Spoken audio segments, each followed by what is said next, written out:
اعوذ باللہ من الشیطان الرجیم بسم اللہ الرحمن الرحیم الحمد للہ رب العالمین والصلاة والسلام علی اہل بیتہ الطیبین الطاہرین المعصومین اما بعد فقد قال الحکیم فی کتابہ المجید وفرقانہ الحمید بسم اللہ الرحمن الرحیم الذی لہ ملک السماوات والارض وَلَمْ يَتَّخِذْ وَلَدًا وَلَمْ يَكُنْ لَهُ شَرِيكٌ فِي الْمُلْكِ وَخَلَقَ كُلَّ شَيْءٍ فَقَدَّرَهُ تَقْدِيرًا۔ سورہ فرقان کی دوسری آیت کی تلاوت میں نے کی۔ اللہ تعالیٰ قرآن مجید کی اس سورہ کی آیت نمبر 2 میں ارشاد فرماتا ہے کہ الذی لہ ملک السماوات والارض، کہ زمین اور آسمانوں کی حاکمیت اور مالکیت جو ہے وہ اللہ کے ہاتھ میں ہے۔ وَلَمْ يَتَّخِذْ وَلَدًا وَلَمْ يَكُنْ لَهُ شَرِيكٌ فِي الْمُلْكِ، نہ ہی اس کا کوئی بیٹا ہے اور نہ ہی اس کی اس سلطنت میں کسی اور کی شرکت ہے، کوئی اور شریک ہے۔ وَخَلَقَ كُلَّ شَيْءٍ، اس نے ہر چیز کو خلق کیا ہے، اور فقدرہ تقدیرہ، فقدرہ تقدیرہ، اور ہر چیز کو اس نے ایک خاص اندازے اور ایک خاص مقدار میں جو ہے وہ اس نے پیدا کیا ہے۔ تو انشاءاللہ آج کا جو سیشن ہے ہمارا، اس میں ہم قرآن مجید کی اسی اہم آیت اور پھر اس کے بعد والی آیات جو ہیں ہم اس کے اوپر بات کریں گے۔ اس سے پہلے پہلی آیت میں ہم نے تفصیل کے ساتھ تبارک اللہ کے اوپر بات کی، فرقان کے اوپر بات کی اور عبد کے اوپر بات کی۔ اب اللہ تعالیٰ اپنی حاکمیت کی بات کرتا ہے۔ وہ کہتا ہے کہ میرا یہ کنگڈم ہے اور میری یہ حاکمیت ہے، اور میں ہی اس کائنات کو چلانے والا ہوں، مینیج کرنے والا ہوں، میں ہی اصل ایڈمنسٹریٹر ہوں، اور میرے مقابلے میں اس دنیا میں کسی کے پاس بھی استقلال، آزادی اور انڈیپینڈنسی کسی کے کہ ہم اگر مسلمان ہیں تو ہم اسلام کے احکام پر عمل کرتے ہیں، ہم نماز پڑھتے ہیں، روزہ رکھتے ہیں، حج کرتے ہیں، زکوٰۃ دیتے ہیں، بلکہ یہ بہت ضروری ہے کہ ہم جو ہے اپنے اندر ایک ڈیوائن ورلڈ ویو جو ہے وہ بھی ڈیولپ کریں۔ ایک الہی تصور کائنات جو ہے وہ ایک مومن کا ہونا چاہیے، یعنی کائنات کو ایک توحیدی نگاہ سے دیکھنا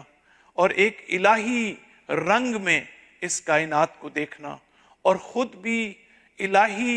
رنگ میں رنگنا، اور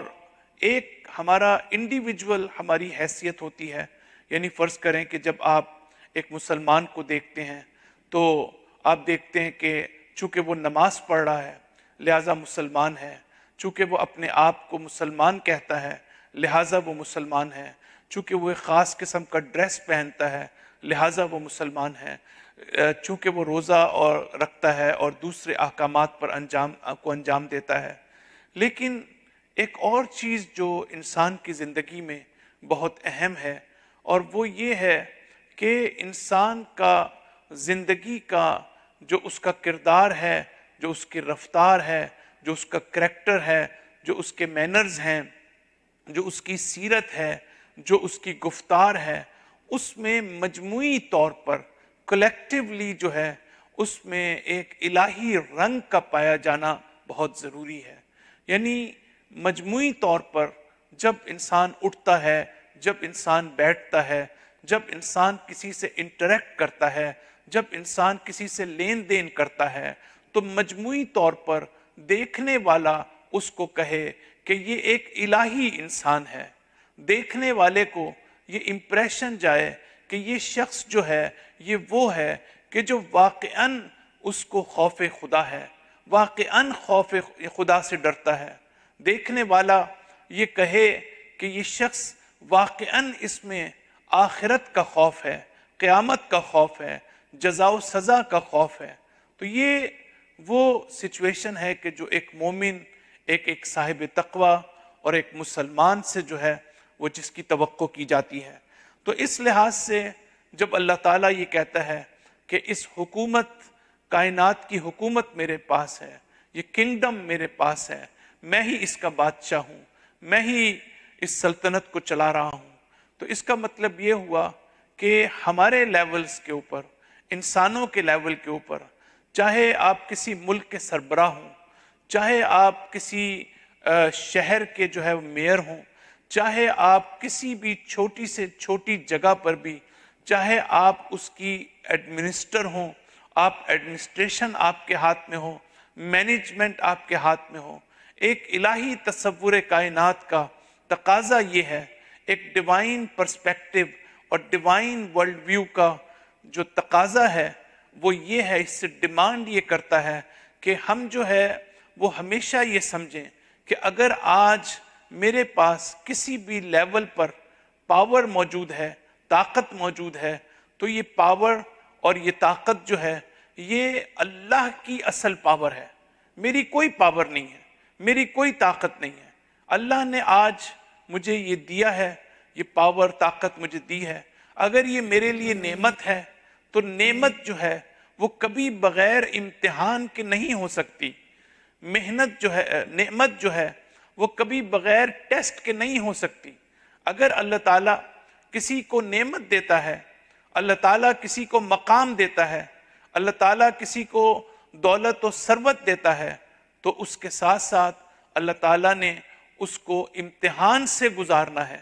اور اس کے ساتھ ساتھ جب اللہ تعالیٰ کسی کو نعمت دیتا ہے تو اللہ تعالیٰ اس کو ذمہ داری بھی عطا کرتا ہے۔ یہ کبھی نہیں ہوتا کہ مجھے ایک چیز مل جائے، مجھے ایک نعمت مل جائے، مجھے ایک فیسلٹی مل جائے، لیکن میری اس کے سلسلے میں رسپانسبلٹی نہ ہو، میری کوئی ذمہ داری نہ ہو۔ لہٰذا اس لحاظ سے اگر ہم اس ڈیوائن ورلڈ ویو کے ساتھ اپنی زندگی گزاریں، اور اگر ہمیں کوئی چھوٹی سی طاقت مل بھی جائے، اگر ہمیں کوئی پاور مل بھی جائے، تو ہم اس کو مس یوز کرنے کی بجائے، ہم دوسروں پر ظلم کرنے کی بجائے، ہم اس کے ذریعے سے لوگوں کا حق مارنے کی بجائے، ہم دوسروں کو ان کے حقوق سے محروم کرنے کی بجائے، ہم اصل مستحق کو اس کا حق دینے کی بجائے، ہم جو ہے وہ پھر الہی تصور کائنات کے ساتھ جو ہے ہم زندگی گزاریں گے، اور بہت چیزیں جو ہیں وہ مختلف ہوتی جائیں گی۔ نہ ہمارے اندر غرور پیدا ہوگا، نہ ہمارے اندر تکبر پیدا ہوگا، نہ ایروگنٹ بیہیویئر پیدا ہوگا، نہ ہم کسی کے حقوق کو سلب کریں گے، اس لیے کہ کوئی بھی چیز جو ہے وہ ہماری اپنی استقلال اور آزادی اور اختیار اور انڈیپینڈنسی نہیں ہے، بلکہ اللہ تعالیٰ جو ہے اگر کچھ دیتا ہے تو اللہ تعالیٰ ہم سے کچھ ایکسپیکٹ بھی کرتا ہے، کچھ ہم سے جو ہے وہ توقع بھی کرتا ہے۔ تو اس لحاظ سے یہ پہلا نقطہ آج کے اس سیشن کا، کہ اللہ تعالیٰ اپنے آپ کو مالک کہتا ہے، اپنے آپ کو اس کو ملک یعنی سلطنت کا بادشاہ کہتا ہے۔ تو اللہ تعالیٰ یہ سارے الفاظ جو ہیں، ملک ہے، مالک ہے، ملک ہے، ان میں تھوڑا تھوڑا فرق ہے، لیکن تقریباً ان کا جو روٹس ہیں، جو اصل میننگز ہیں، اس میں اتنا زیادہ فرق نہیں ہے۔ تو ہم یہ دیکھتے ہیں کہ اللہ تعالیٰ جب اپنے آپ کو مالک کہتا ہے تو اس کائنات کا مالک اللہ تعالیٰ ہے، اور ہم بھی اپنے آپ کو مالک کہتے ہیں، لیکن بہت ضروری ہے ہمارے لیے کہ مالک ہم کس معنی میں ہیں اور اللہ تعالیٰ کیوں مالک ہے، کیونکہ وہ مالک حقیقی ہے، ہم مالک حقیقی نہیں ہیں، ہم کسی چیز کے آنر حقیقی معنی میں نہیں ہیں۔ اللہ تعالیٰ نے البتہ اس کائنات میں سسٹم کو ایسا بنایا ہے جس میں آنرشپ جو ہے ہمیں بعض چیزوں کی ملتی ہے، لیکن ہمیں یہ نہیں تصور کرنا چاہیے کہ ہم کسی چیز کے حقیقی مالک بن چکے ہیں۔ حقیقی مالک وہ ہوتا ہے کہ جو کسی چیز کو عدم سے وجود میں لے کے آتا ہے، جب ایک چیز موجود نہیں ہے تو اس کو وجود میں لاتا ہے۔ مالک وہ ہے جو حقیقی معنی میں کسی چیز کا کریٹر ہوتا ہے۔ ہم کبھی بھی کسی چیز کے کریٹر نہیں ہیں، ہم جو ہے جو کچھ بھی اس کائنات میں ہم بناتے ہیں، ہم جو کچھ بھی ایجاد کرتے ہیں، چاہے وہ کسی صنعت میں، انڈسٹری میں، فیکٹری میں ہو، چاہے وہ کسی اور جگہ پر ہو، وہ آلریڈی اویلیبل جو میٹیریل ہوتا ہے جسے اللہ تعالیٰ نے اس کائنات میں آلریڈی خلق کیا ہے، جس کو عدم سے اللہ تعالیٰ نے خلق کیا ہے، اس کے اوپر ہم ورک کر کے اس کے ذریعے سے ہم مختلف چیزیں بناتے ہیں. کبھی ہم اس سے گاڑی بناتے ہیں، کبھی ہم اس سے مکان بناتے ہیں، کبھی ہم اس سے دوسری چیزیں بناتے ہیں، اور پھر ہم اس کے مالک بن جاتے ہیں. تو اللہ تعالیٰ جو ہے وہ حقیقی معنی میں جو ہے وہ مالک ہے، یعنی وہ چیزوں کو واقعاً بناتا ہے، چیزوں کو واقعاً ایجاد کرتا ہے، چیزوں کو واقعاً خلق کرتا ہے. تو اس لحاظ سے جو ہمارا جاننا بہت ضروری ہے. پھر جب پہلی آیت میں اس کا ربط کیا ہے، کیونکہ یہ بھی اسی سے ہے، اللہ تعالیٰ کی تعریف کی جا رہی ہے کہ الذی، کہ جس نے جو ہے وہ نزل الفرقان، کہ جس نے فرقان اپنے عبد کے اوپر اتارا. اور پھر اللہ تعالیٰ کہتا ہے الذی لہ ملک السماوات، تو اپنے آپ کو اللہ تعالیٰ انٹروڈیوس کرا رہا ہے. پھر قرآن کی بات کی ہے اللہ تعالیٰ نے، تو اللہ تعالیٰ نے ساتھ ہی قرآن مجید میں یہ میسج بھی دیا جا رہا ہے کہ جب اللہ تعالیٰ نے اپنی مخلوق کو خلق کیا ہے تو اس کے لیے ضروری ہے کہ اس کی پرورش بھی کرے، اس کو گرو بھی کرے، اس کی ڈیولپمنٹ کا تعلق بھی جو ہے وہ اللہ تعالیٰ کی ذات سے ہے. اگر وہ کریٹر ہے، اگر وہ خالق ہے کہ یہ ایک سیب کے درخت کی شکل اختیار کر لے، تو پھر یہ آپ کی ذمہ داری ہے. یا تو آپ اس میں پوٹینشل نہ ہوتی، جب اس میں پوٹینشل ہے، جب اس کے اندر ٹیلنٹ ہے، جب اس کے اندر قابلیت ہے، جب اس کے اندر استعداد ہے، تو پھر اس کے تقاضے بھی ہیں، پھر اس کی جو ہے وہ کچھ ڈیمانڈز بھی ہیں. لہٰذا آپ اس کی ڈیمانڈز کو بھی پورا کرنا پھر آپ پہ واجب ہے. آپ کا کام جو ہے صرف بیج کو لانا یا بیج کو بونا نہیں ہے، بلکہ آپ کا کام یہ ہے کہ اس کو گرو بھی کریں. آپ اس کے ساتھ جو سوئل ہے اس کو بھی آپ ہموار کریں، آپ اس کو جس پانی کی ضرورت ہے اس کو وہ پانی بھی اس کو دیں، جتنی روشنی اور دھوپ کی ضرورت ہے اتنی روشنی اور دھوپ بھی اس کو دیں، تاکہ وہ پوٹینشل جو اس کے اندر موجود ہے وہ جو ہے ایکٹیویٹ ہو سکے، وہ صلاحیت جو ہے وہ ظہور میں آ سکے، اس کی مینیفیسٹیشن ہو سکے، اور آپ اپنے مقصد تک پہنچ سکیں، اور وہ بیج جو ہے وہ اپنے مقصد تک پہنچ جائے، وہ ایک درخت میں تبدیل ہو جائے، وہ ایک میٹھا پھل دینے کے قابل ہو جائے. تو اس کا مطلب یہ ہوا کہ اگر ہم اس سسٹم کو سمجھ لائیں تو جب اللہ تعالیٰ نے انسان کو بنایا ہے تو وہ بھی ایک، جیسے ہم ایک درخت کی مثال دے رہے ہیں، جیسے ایک شجر کی مثال دے رہے ہیں کہ اس درخت کی اپنی تقاضے ہیں، ان تقاضوں کو پورا کرنا ہمارے لیے بہت ضروری ہے. اسی طریقے سے اللہ تعالیٰ نے یہ انسانیت جس کو ہم کہتے ہیں، اگر ہم اس کو شجر انسانیت یا شجر انسانیت کا نام دیں تو شاید ہمیں بہتر طور پر ہم اس بات کو سمجھ سکیں گے کہ جب اللہ تعالیٰ نے انسانیت کا یہ شجر لگایا ہے تو اسی انسان میں اللہ تعالیٰ نے پوٹینشل بھی رکھی ہے، صلاحیت بھی رکھی ہے، ٹیلنٹ بھی رکھا ہے، کیپیسٹی بھی اللہ تعالیٰ نے اس انسان کو جو دی ہے. تو اس کے نتیجے میں اب اس کو ضرورت ہے اپنی تربیت کی، گرو ہونے کی، تاکہ جہاں تک وہ جا سکتا ہے، جس میکسیمم لیول تک وہ جا سکتا ہے، جس میکسیمم پرفیکشن تک وہ جا سکتا ہے، تاکہ وہ وہاں تک جا سکے. لیکن انسان کو اپنی صلاحیتوں کو جو ہے بروئے کار لانے کے لیے، اپنی صلاحیتوں کو ایکٹیویٹ کرنے کے لیے، اپنی صلاحیتوں کو جو ہے سامنے لانے کے لیے ضروری ہے کہ انسان کو وہ انوائرمنٹ دیا جائے، وہ اسباب فراہم کیے جائیں، وہ گراؤنڈز اس کے لیے پرووائڈ کی جائے جس کے تحت انسان جو ہے وہ گرو کر سکے. جس طرح ایک درخت کو پانی کی ضرورت ہوتی ہے، ایک درخت کو روشنی کی ضرورت ہوتی ہے، ایک درخت کو اچھی مٹی اور زمین کی ضرورت ہوتی ہے، اسی طرح انسان کو جو ہے وہ عقل کی ضرورت ہوتی ہے، انسان کو جو ہے وہ اس بات کی ضرورت ہوتی ہے کہ وہ عمل کرے، اس کو ضرورت ہوتی ہے کہ اس کی اسپریچول ڈیولپمنٹ کے لیے اس کو جو ہے رہنمائی کی ضرورت ہوتی ہے۔ بالکل اسی طریقے سے کہ جیسے ہم یہ دیکھتے ہیں کہ ٹی وی اور آپ فریج جا کے جب آپ خریدتے ہیں تو اس میں ایک اس کی اپنی ایک بکلیٹ ہوتی ہے کہ جس میں گائیڈ لائنز ہوتی ہیں کہ آپ نے اس کو کیسے یوز کرنا ہے۔ اسی طریقے سے اللہ تعالیٰ نے جب انسان کو پیدا کیا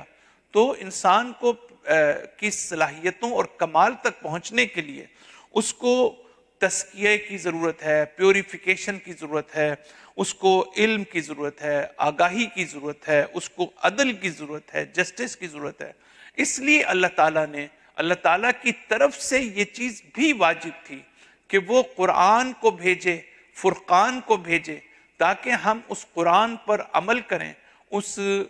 گائیڈ لائنز کے مطابق جو قرآن ہمیں پرووائڈ کرتا ہے ہم جو ہے وہ آگے بڑھ سکیں۔ تو اس لحاظ سے ہمارے لیے بہت ضروری ہے کہ ہم اس پورے سسٹم کو سمجھنے کی کوشش کریں کہ ربوبیت کیا ہے، رب کیا ہے، خالق کیا ہے، مالک کیا ہے، اور ان سے ہم کس طریقے سے اپنی زندگی میں اس سے بینیفٹس حاصل کر سکتے ہیں۔ تو اس لیے ہمیں قرآن کی بھی ضرورت ہے، ہمیں نبی کی بھی ضرورت ہے، ہمیں امام کی بھی ضرورت ہے، اور یہیں سے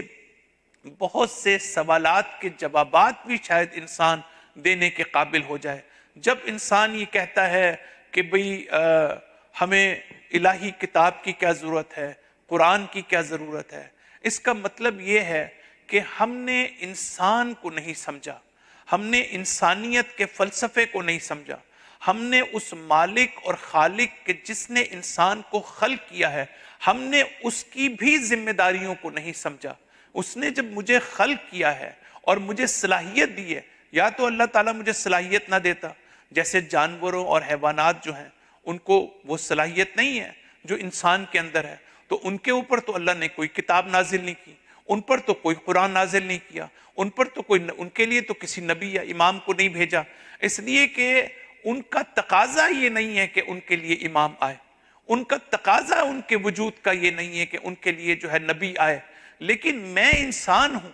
میرا تقاضا یہ ہے کہ مجھے میری رہنمائی کی جائے تاکہ میں اپنے کمال تک پہنچ سکوں،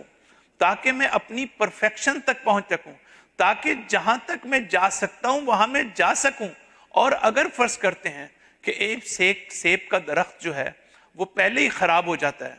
تو اس میں قصور جو ہے وہ آپ کا ہے کہ آپ نے اس کو پانی نہیں دیا صحیح طرح سے، آپ نے اس کو روشنی نہیں پہنچائی صحیح طرح سے۔ اس لیے اللہ تعالیٰ بھی اسی کانٹیکسٹ میں بات کرتا ہے۔ اللہ تعالیٰ کہتا ہے یہ میری ذمہ داری ہے کہ ساری چیزیں تمہیں پرووائڈ کروں تاکہ تمہیں ذمہ دار بنا سکوں۔ کل کو قیامت کے دن بے شک تم یہ سوال حجت تم پیش کر سکتے ہو، لیکن میں جب تک کسی پر حجت قائم نہیں ہوتی،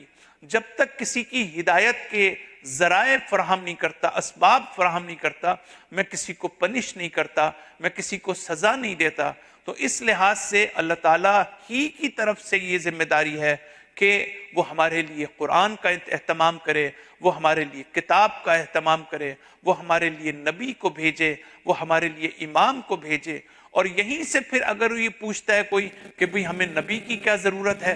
اس کا مطلب ہے کہ جو شخص یہ سوال کرتا ہے کہ ہمیں نبی کی کیا ضرورت ہے، تو گویا اس کو انسان کی احتیاج کا نہیں پتا، اس کو انسان کی ضرورت کا نہیں پتا، اس کو یہ نہیں پتا۔ یہ بالکل ایسے ہی ہے اگر کوئی آپ سے یہ کہتا ہے کہ نبی کی کیا ضرورت تھی، رسول کی کیا ضرورت تھی، تو یہ ایسا ہی ہے جیسے میں آپ سے یہ کہوں کہ آپ انسان ہیں، آپ کو پانی کی کیا ضرورت ہے، آپ کو کھانے کی کیا ضرورت ہے، تو آپ کو اس پہ ہنسی آئے گی نا۔ آپ کہیں گے کہ جب مجھے آپ نے پیدا کیا ہے، جب انسان اللہ کو کہے گا کہ اے خدا تو نے جب مجھے پیدا کیا ہے تو میرے اندر تشنگی رکھی ہے تو نے، اگر میں پیاسا ہوتا ہوں اور پیاس کو محسوس کرتا ہوں تو پروردگارہ پر پانی کا پیدا کرنا تیری ذمہ داری ہے، میری ذمہ داری نہیں ہے۔ پروردگارہ اگر مجھے بھوک لگتی ہے تو دنیا میں خوراک اور کھانے کا موجود ہونا اور خلق ہونا یہ تیری ذمہ داری ہے، یہ میری ذمہ داری نہیں ہے۔ تو اس کا مطلب یہ ہوا کہ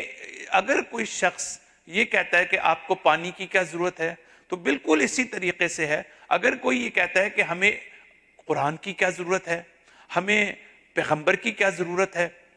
تو گویا وہ یہ کہہ رہا ہے کہ گویا اس کی پرابلم یہ ہے کہ اس نے انسان کی نیڈ کو نہیں سمجھا، اس نے انسان کی احتیاج کو نہیں سمجھا کہ یہ انسان کے جو مادی لحاظ سے اور فزیکلی جو ہے، جب یہ انسان جو ہے وہ پیاس کو محسوس کرتا ہے، بھوک کو محسوس کرتا ہے، فطرتاً یہ احساس اس کے اندر ہے، اسی طرح سے اس کے اندر ایک اسپریچول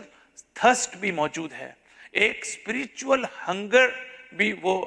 موجود ہے اس کے اندر۔ تو وہ بھوک اور پیاس کہ جو روحانی ہے، جو مانوی ہے، اس کو پورا کرنے کے لیے، اس کو فلفل کرنے کے لیے، اس کو جو ہے اس کا جواب دینے کے لیے وہ ایک نبی یہ کام کر سکتا ہے، ایک قرآن یہ کام کر سکتا ہے، ایک امام یہ کام کر سکتا ہے۔ اور نبوت کے بعد دوبارہ یہ سوال پیدا ہوتا ہے، بڑے اہم نقطے کی طرف میں آپ کو لے جانا چاہتا ہوں کہ پھر دوبارہ یہ سوال پیدا ہوتا ہے کہ کچھ لوگ اب بھی آپ سے یہ سوال کریں گے کہ ٹھیک ہے، اللہ تعالیٰ نے آسمانی کتابوں کو بھیجا ہماری رہنمائی کے لیے، انبیاء کو بھیجا ہماری رہنمائی کے لیے، اور اسی طریقے سے اللہ تعالیٰ نے ہمیں عقل عطا کی کہ جو ہماری رہنمائی کرتی ہے، اللہ تعالیٰ نے ہمیں فطرت عطا کی کہ جو ہماری رہنمائی کرتی ہے، اللہ تعالیٰ نے ہمیں ضمیر، وجدان اور کانشنس دیا کہ جس سے ہماری رہنمائی ہوتی ہے، جو ہمیں آگاہ کرتا ہے، جو ہمیں بیدار کرتا ہے۔ اسی طرح کوئی یہ سوال کرے لیکن پھر ہمیں امام کی کیا ضرورت ہے، پھر ہمیں امامت کی کیا ضرورت ہے، پھر ہمیں ولایت کی کیا ضرورت ہے، تو آپ ایسے مقام پر پہنچیں کہ جہاں پر انسان اپنی زندگی میں نبوت کو ناکافی سمجھتا ہو اور امامت کو نبوت کی تکمیل کا ذریعہ سمجھتا ہو۔ یعنی نبی جو ہے وہ جب تک اس کی نبوت اور اس کا پیغام عالم انسانیت تک نہیں پہنچ سکتا کہ جب تک اس میں امامت کا اضافہ نہ ہو جائے، جب تک اس میں ولایت کا اضافہ نہ ہو جائے۔ اگر کسی کو امامت سمجھ نہیں آتی تو اس کو انسان کی احتیاج سمجھ نہیں آتی، اس کو انسان کی ضرورت سمجھ نہیں آتی۔ لہٰذا امامت پر بات کرنے سے پہلے اس کو انسان کی نیڈ پر بات کرنا پڑے گی کہ کیا نبوت کے ذریعے سے اس کی نیڈ پوری ہو جاتی ہے؟ کیا امام کی پھر ضرورت نہیں ہے؟ کیا قرآن کے ذریعے سے، کیا کتاب الہی کے ذریعے سے اس کی نیڈ پوری ہو جاتی ہے؟ اس کے بعد کسی اور قرآن ناطق کی ضرورت نہیں ہے۔ تو یہ اس لحاظ سے میں سمجھتا ہوں کہ ہمارے لیے اس بات کو سمجھنا بہت ضروری ہے۔ پھر قرآن مجید میں ارشاد ہوتا ہے اسی آیت کے اندر کہ جب اللہ تعالیٰ یہ کہتا ہے کہ الذی لہ ملک السماوات والارض ولم یتخذ ولدا، اس کا کوئی بیٹا نہیں ہے، اس کا کوئی فرزند نہیں ہے۔ دیکھیں یہ جو کانٹیکسٹ ہے ان آیات کا، ان کی جو بیک گراؤنڈ ہے اس کو سمجھنے کی ضرورت ہے کہ اس میں مخاطبین کون ہیں، اللہ تعالیٰ کن کو ایڈریس کر رہا ہے۔ تو اس میں جو مخاطبین ہیں وہ ہیں کہ جو حضرت عیسیٰ کو اللہ کا بیٹا قرار دیتے ہیں، حضرت عزیر کو اللہ کا بیٹا قرار دیتے ہیں، اور وہ ہیں کہ جو بنیادی طور پر وَاتَّخِذُوا مِن دُونِهِ آلِهَةً کہ جو بتوں کو اپنا خدا قرار دیتے ہیں۔ تو یہ ان کو جب خطاب کیا جا رہا ہے تو اب اللہ تعالیٰ یہ کہتا ہے اسی آیت کے ذیل میں اور اس کی کنٹینیوٹی میں کہ اس سے کوئی پیدا نہیں ہوا، وہ اس کا کوئی فرزند نہیں ہے، اس کی کوئی اولاد نہیں ہے۔ اس لیے کہ اگر ہم یہ سوچیں کہ ہماری اولاد جو ہے، ہم کیوں ہمارے اندر یہ خواہش پائی جاتی ہے کہ ہماری جو ہے اولاد ہونی چاہیے۔ ایک تو ہم جو ہے کہیں ایسا ہو کہ ہم احساس تنہائی کا احساس ہے تو ہم یہ سوچتے ہیں کہ ہمارا بیٹا ہونا چاہیے، بیٹی ہونی چاہیے، ہماری اولاد ہونی چاہیے، یا ہم یہ سمجھتے ہیں کہ ہمارے مرنے کے بعد جو ہے وہ ہمارے نام کو زندہ رکھنے والا کوئی ہونا چاہیے، یا ہم یہ سمجھتے ہیں کہ اس دنیا میں جو میں کام کر رہا ہوں، جو کاروبار کر رہا ہوں، میں اکیلا اس کو نہیں سنبھال سکتا، اس کے لیے مجھے اپنی اولاد کی ضرورت ہے کہ جو میری جانشین بن سکے، جو اس سارے دلائل آپ دیکھیں، اللہ کے سلسلے میں کوئی دلیل ہو ہی نہیں سکتی، کیونکہ اللہ جو ہے وہ ایسی ذات ہے کہ جس کے ہاں نہ موت کا تصور ہے، وہ حیات محض ہے۔ جو حیات محض ہو، جس کو کوئی تنہائی کا احساس نہ ہو، جس کی پوری کائنات اس کی سلطنت ہو، جس میں کسی کی شرکت نہ ہو، جس کے کوئی امکان نہ ہو، تو پھر اس کو اولاد کی کیا ضرورت ہے؟ اور اس کے حوالے سے اچھا، یہ ایک بڑا سادہ سا ایک جواب ہے کہ جو قرآن اس جگہ پر دے رہا ہے۔ بعض جگہ پر قرآن اس کے بہت ہی فلسافیکل جوابات دیتا ہے کہ جس کی طرف میں نہیں جاتا، لیکن یہ سادہ سی بات جو عام لوگوں کو سمجھانے کے لیے ہے، وہ اس لحاظ سے یہاں پر امپورٹنٹ ہے۔ ورنہ جب ہم سورہ اخلاص پڑھتے ہیں، سورہ توحید پڑھتے ہیں، جہاں پر اللہ تعالیٰ کہتا ہے قل هو اللہ احد اللہ الصمد اور ولم یلد ولم یولد، کہ اللہ تعالیٰ اپنے آپ کو صمد قرار دیتا ہے۔ انشاءاللہ کبھی جب صمد کے اوپر بات کریں گے تو آپ دیکھیں گے کہ کتنی گہری فلسفی اس کے اندر موجود ہے، کہ جہاں پر اللہ تعالیٰ گویا یہ میسیج دینا چاہتا ہے کہ اس کائنات میں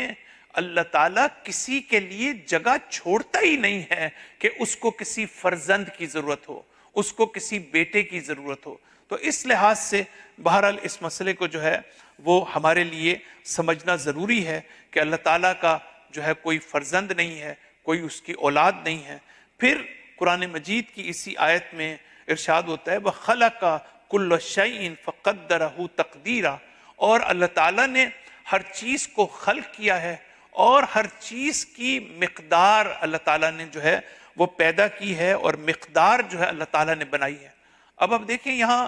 بھی میسیجز موجود ہیں، یہاں بھی پیغامات موجود ہیں، اور وہ یہ کہ اللہ تعالیٰ نے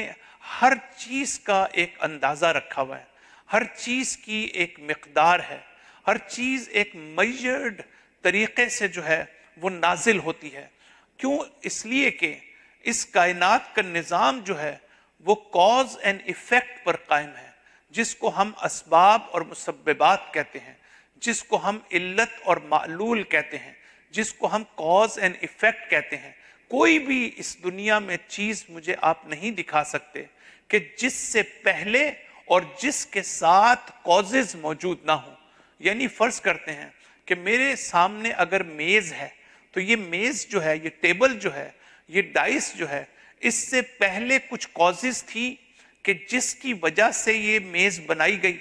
اور اس وقت بھی اگر یہ میز کی شکل میں موجود ہے تو اس کے ساتھ بھی ایسی کازز موجود ہیں جو انٹرنل اور ایکسٹرنل کازز ہیں، جس کی وجہ سے یہ میز قائم ہے اور باقی ہے۔ مثال کے طور پر اگر یہ لکڑی کی بنی ہوئی ہے، ووڈ کی بنی ہوئی ہے، تو جب اللہ تعالیٰ نے ہر چیز کی کازز بنائی ہیں، یہ نظام کازز کے اوپر ہے، تو اس کا مطلب یہ ہے کہ ایک کاز سے ایک مخصوص چیز پیدا ہو سکتی۔ ایسا نہیں ہو سکتا کہ آپ یہ کہیں کہ جی ایک کاز سے جو مرضی چیز پیدا ہو جائے۔ ہر علت جو ہے ایک خاص اس کا اثر ہوتا ہے، خاص اس کی تاثیر ہوتی ہے۔ یعنی یہ نہیں ہو سکتا کہ آپ فرض کرتے ہیں کہ اگر گاڑی چلا رہے ہیں تو آپ ایکسیلریٹر دیتے ہیں، تو اس کی ہر چیز کی ایک مقدار ہے۔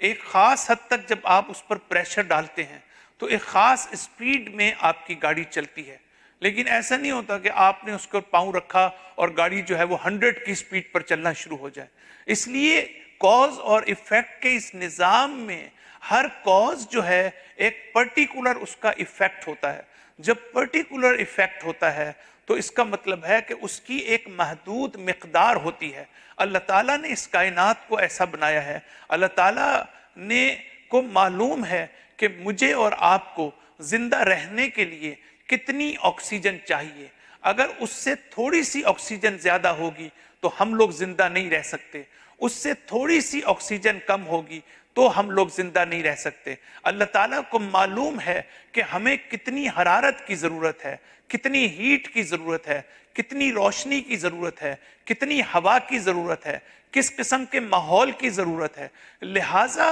ہر چیز کی اسپیسیفک کوانٹٹی کا ہونا بہت ضروری ہے. لہٰذا اللہ تعالیٰ یہی چیز فرماتا ہے کہ ان من شیء الا عندنا خزائنہ, ہر چیز کے ٹریجرز ہمارے پاس موجود ہیں. وما ننزلہ الا بقدر معلوم, اور ہم آسمان سے ان کو نازل کرتے ہیں قدر معلوم کے ساتھ, ایک محدود اور معین مقدار میں جو ہے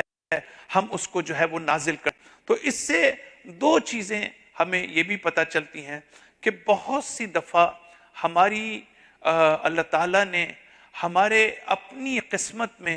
کچھ چیزیں لکھی ہوتی ہیں اور کچھ چیزیں نہیں لکھی ہوتی. بعض چیزیں ہمیں ملنی ہوتی ہیں اور بعض چیزیں ہمیں نہیں ملنی ہوتی. اگر مال و دولت ہے, اگر پوزیشن ہے, اگر مقام ہے, اگر تعلیم ہے, تو بعض چیزیں اللہ تعالیٰ کو معلوم ہے, مصلحت کا اس کو علم ہے کہ مجھے کتنا اللہ تعالیٰ نے نعمتیں عطا کرنی ہیں, کتنا اللہ تعالیٰ نے مجھے نوازنا ہے. کبھی مجھے اس دنیا میں پتہ چل جاتا ہے کہ یہی میرا حق تھا, یہی میرا شیئر تھا, یہی میرے ذمے تھا, اور کبھی مجھے پتہ نہیں چلتا. ایک مومن سے جس چیز کا تقاضا کیا جا رہا ہے وہ یہ ہے کہ جب اس کو ایک مرتبہ یہ پتہ چل جائے, جب وہ اپنی تمام تر, مثلا ہم مال و دولت کی مثال دیتے ہیں, دولت و ثروت کی مثال دیتے ہیں, جب اس کو یہ پتہ چل جائے کہ تمام تر کوشش کرنے کے باوجود, تمام تر جد و جہد کرنے کے باوجود, تمام تر ایفرٹس کرنے کے باوجود, جب اس کو پھر بھی اس کی جو حالت ہے وہ بہتر نہیں ہوتی, تو ایک وقت ایسا آتا ہے جب اس میں یہ الہام آتا ہے کہ تمہارا اس کائنات میں اتنا ہی حصہ تھا, اس سے زیادہ حصہ تمہارا نہیں تھا. اب ہوتا کیا ہے, جو ایکچول ورلڈ میں آپ کے ساتھ ہونا ہوتا ہے وہ تو ہوتا ہی ہے, کیونکہ اگر آپ کو کوئی چیز نہیں ملنی باوجود آپ کی کوشش کے, جو آپ کا فرض ہے کہ آپ کوشش کریں, آپ کو وہ چیز نہیں ملے گی. لیکن پرابلم کہاں کریٹ ہوتی ہے, اس ڈیوائن ورلڈ ویو سے آپ کس طرح سے آپ فائدہ اٹھا سکتے ہیں. وہ یہ ہے کہ آپ جب دیکھتے ہیں کہ آپ کوشش کرتے ہیں اور آپ کو آپ کی کوشش کا پھل نہیں ملتا, تو اس کے نتیجے میں آپ پریشان ہو جاتے ہیں, آپ سفر کرتے ہیں, آپ ڈپریشن میں چلے جاتے ہیں, آپ سٹریس میں چلے جاتے ہیں, جس کے نتیجے میں آپ کی ہیلتھ بھی تباہ ہوتی ہے, آپ کی اسپریچولیٹی بھی تباہ ہوتی ہے. لیکن اگر آپ کا تصور بدل جائے, اگر آپ کی اپروچ بدل جائے, اگر آپ یہ سوچ لیں کہ میرا اس کائنات میں شاید یہی حصہ تھا, میری شاید اس کائنات میں کنٹریبیوشن یہی تھی, اگرچہ مجھے کوشش سے نہیں روکتی یہ چیز, میں ہمیشہ کوشش بہتر بے شک کرتا رہوں, لیکن اگر ایٹ دا سیم ٹائم میری توجہ اس چیز پر ہو کہ اتنی میری کنٹریبیوشن تھی, اتنا اللہ تعالیٰ نے مجھے عطا کرنا تھا, اس سے زیادہ آپ دیکھیں بعض کو اللہ تعالیٰ اس دنیا میں بہت کچھ دیتا ہے, اتنی وہ محنت نہیں کرتے جتنی اللہ تعالیٰ دیتا ہے, اور بعض محنت کرتے ہیں اللہ تعالیٰ ان کو نہیں دیتا. یہ اللہ تعالیٰ جانتا ہے, یہ کائنات کے وہ اسرار ہیں کہ جن کا ہمیں کبھی علم نہیں ہوتا. اور ایک مومن کی ذمہ داری ہے, ایک دین کا حسن یہ ہے, ایک مذہب کی بیوٹی یہ ہے, ایمان کی بیوٹی یہ ہے کہ جہاں پر اس میں دلیل پائی جاتی ہے, جہاں پر برہان پایا جاتا ہے, جہاں پر عقلی استدلال پایا جاتا ہے, وہاں پر ایک اور پہلو یہ ہے کہ اس میں جو ہے یہ سیکرٹ بھی ہے, اس میں سیکریسی بھی ہے, اس میں اسرار بھی ہیں. اور یہ جاننا ضروری ہے ایک مومن کے لیے کہ کائنات کے تمام اسرار سے ہم آگاہ نہیں ہو سکتے, ہم واقف نہیں ہو سکتے, اللہ تعالیٰ کی تمام مصلحتوں سے ہم کبھی واقف نہیں ہو سکتے. لہٰذا اگر ہماری ایسی پرسیپشن ڈیولپ ہو جائے تو یہ ہمیں کمفرٹ پرووائڈ کرتی ہے, یہ ہمیں ٹرینکویلٹی پرووائڈ کرتی ہے, یہ ہمیں اطمینان قلب عطا کرتی ہے. یہ ہے وہ تصور کہ اس سے ہمیں جو میسج ملتا ہے کہ اللہ تعالیٰ نے ہر چیز کی ایک مقدار رکھی ہے. میرے سلسلے میں بھی اللہ تعالیٰ نے جو کچھ مجھے عطا کرنا ہے اس کی بھی ایک مقدار ہے جو اللہ تعالیٰ نے متعین کر دی ہے. مجھے کوشش سے نہیں روکا, مجھے اختیار سے نہیں روکا, میں نے اپنی کوشش کرنی ہے, بہتر سے بہتر راستہ اختیار کرنا ہے, بہتر سے بہتر تعلیم حاصل کرنی ہے, بہتر سے بہتر زندگی کو بنانا ہے, اپنی مادی اور مانوی ضروریات کو پورا کرنا ہے. لیکن نتیجہ کس کے اوپر ہے؟ نتیجہ میرے اوپر نہیں ہے, نتیجہ اللہ تعالیٰ کے اوپر ہے. اگر میری توجہ اس بات پہ ہو جائے کہ میرا کنٹرول میرے اوپر ہے اور میرا کنٹرول اپنے اوپر اتنا ہے کہ میں کوشش کروں, میں اپنی ذمہ داری کو محسوس کروں, اس ذمہ داری کے مطابق میں جد و جہد کروں, میں کوشش کروں, اور اس کے بعد نتیجہ کیا ہوگا یہ میرے فیور میں بھی ہو سکتا ہے, یہ میرے فیور میں نہیں ہو سکتا. اللہ تعالیٰ اس سلسلے میں بہتر جانتا ہے, اسرار و رموز سے اللہ تعالیٰ واقف ہے. تو یہ ایک پیغام جو ہمیں اس سے ملتا ہے. دوسرا ہمیں ایک اور چیز بھی یہاں پر سمجھ آتی ہے, اور وہ یہ کہ جیسے ہم نے بات کی کہ اللہ تعالیٰ اس کائنات کا خالق ہے, اللہ تعالیٰ اس کائنات کا کریٹر ہے. جب وہ کریٹر ہے تو رب ہونا بھی ضروری ہے. آپ ربوبیت کو خالقیت سے الگ نہیں کر سکتے. یہ نہیں ہو سکتا کہ میں ایک چیز کو پیدا کروں لیکن اس کے تقاضوں کو مد نظر نہ رکھوں. آپ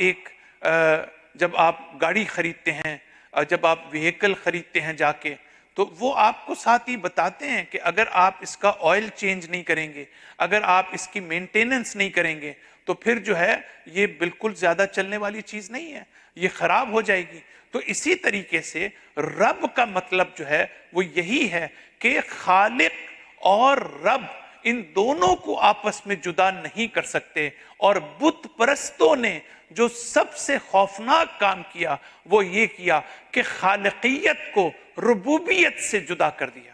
انہوں نے یہ سمجھنا شروع کیا کہ اللہ تعالیٰ جو ہے وہ خالق ہے, لیکن رب جو ہے وہ یہ ہیں جو بتوں کی شکل میں ہیں, جن کو اپنے ہاتھوں سے تراشتے ہیں, وہ چاند سورج ستارے کہ جن کے یہ پرستش کرتے ہیں, وہ فرشتے اور ملائکہ جن تک پہنچنے کے لیے یہ ان آئیڈلز کو اپنے لیے وسیلہ بناتے ہیں. تو انہوں نے اس ربوبیت کو اس مالکیت سے اور اس خالقیت سے الگ کر دیا. جبکہ قرآن یہ کہنا چاہتا ہے اگر اللہ تعالیٰ خالق ہے تو وہی جانتا ہے کہ جو چیز اس نے خلق کی ہے اس کے تقاضے کیا ہیں, وہی جانتا ہے کہ جو چیز اس نے خلق کی ہے اس کی پرورش کیسے کرنی ہے, اس کو گرو کیسے کرنا ہے, اس کے تقاضوں کو کیسے پورا کرنا ہے. اور اس کے تقاضوں کو پورا کرنے کے لیے اللہ کو پھر چیزیں خلق کرنی پڑتی ہیں. اب دیکھیں خالقیت اور ربوبیت کا آپس میں تعلق کیا ہے. مثلا فرض کرتے ہیں میں یہ کہتا ہوں کہ اللہ تعالیٰ سے کہ پروردگارہ تو نے مجھے خلق کیا ہے, تو کیا تو نے میرے لیے نالج کو بھی خلق کیا ہے؟ کیا تو نے میرے لیے علم کو بھی خلق کیا ہے؟ تو اللہ تعالیٰ کہے گا کہ ہاں میں نے تمہارے لیے نالج کو بھی خلق کیا ہے, میں نے تمہارے لیے آکسیجن کو بھی خلق کیا ہے, میں نے تمہارے لیے حرارت کو بھی خلق کیا ہے. تو اس کا مطلب یہ ہوا کہ ربوبیت کے ساتھ خالقیت جو ہے وہ آپس میں جدا نہ ہونے والی دو حقیقتیں ہیں, ان کو آپس میں جدا نہیں کر سکتے. جو بت پرستوں نے کام کیا وہ یہ کیا کہ شاید اللہ تعالیٰ خالق تو ہے, اللہ تعالیٰ نے خلق کیا ہے. جب ان سے پوچھا کہ کس نے اس کائنات کو خلق کیا تو یہی مشرکین کہتے تھے کہ اللہ تعالیٰ نے خلق کیا. وہ اللہ کی خالقیت کا انکار نہیں کرتے تھے, لیکن اللہ کی ربوبیت کے لیے وہ یہ کہتے تھے کہ اللہ کے ساتھ جو ہیں یہ بت, یہ سورج, یہ چاند, یہ ستارے, یہ ملائکہ, یہ بھی رب کی حیثیت رکھتے ہیں. جبکہ قرآن کا پیغام یہ ہے اگر خالق اللہ ہے, اگر مالک اللہ ہے, اگر ملک اللہ کے پاس ہے تو اس کا مطلب یہ ہے کہ وہ رب بھی ہے, پرورش کرنے والا بھی ہے. اللہ تعالیٰ آپ سب کی توفیقات میں اضافہ فرمائے اور آپ کی عبادات کو قبول فرمائے, اور انشاءاللہ اللہ تعالیٰ ہمیں توفیق دے کہ ہم قرآن کو بہتر سے بہتر طور پر سمجھ سکیں اور اس کی آیات کو اپنی زندگی میں نافذ کر سکیں. وصلی اللہ علی محمد وعلی آلہ الطیبین الطاہرین المعصومین.